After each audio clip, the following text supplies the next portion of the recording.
Na questão que eu não abordei, que evidentemente é muito importante na atualidade, em relação ao Pindelli que me falou sobre o clima e as mudanças climáticas, pois existem discussões mundiais em relação a... Os climatólogos nos dizem que se continuarmos a enviar gases de efeito estufa, a temperatura vai aumentar cada vez mais e, portanto, é preciso usar todos os meios disponíveis para diminuirmos as emissões de gases de efeito estufa, que vem, sobretudo, em relação de energia, dos combustíveis fósseis, petróleo, gás e, enfim, carbono. E existe uma grande diferença já entre carbono, petróleo e gás. O gás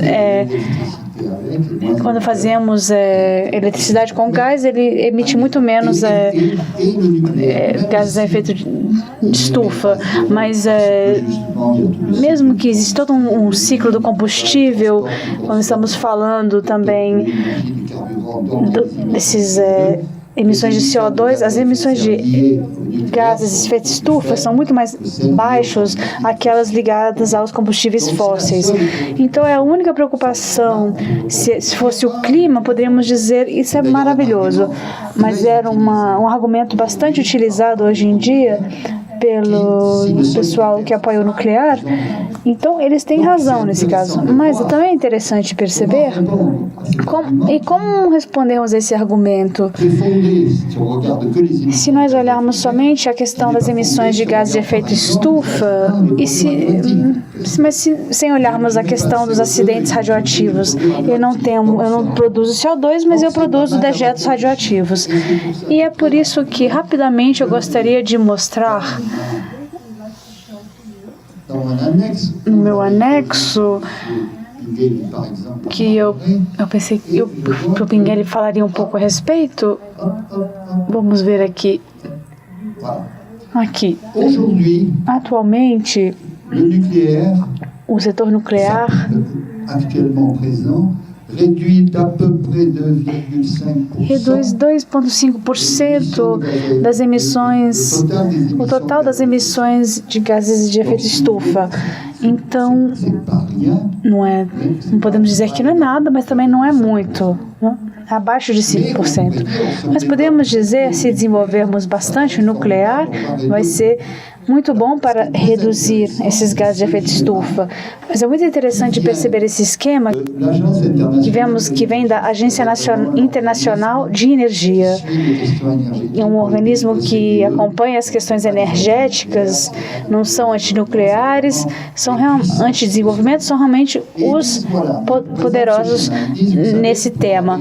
E vemos que para a reunião da COP21, o conjunto dos países disseram que é o que estou pronto a fazer para diminuir os gases de efeito estufa.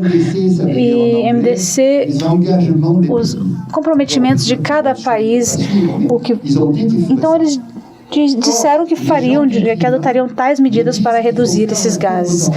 Então, se olharmos essa curva inferior, tentando subindo, mas depois descendo, isso quer dizer que em 2030 seria necessário fazer mais.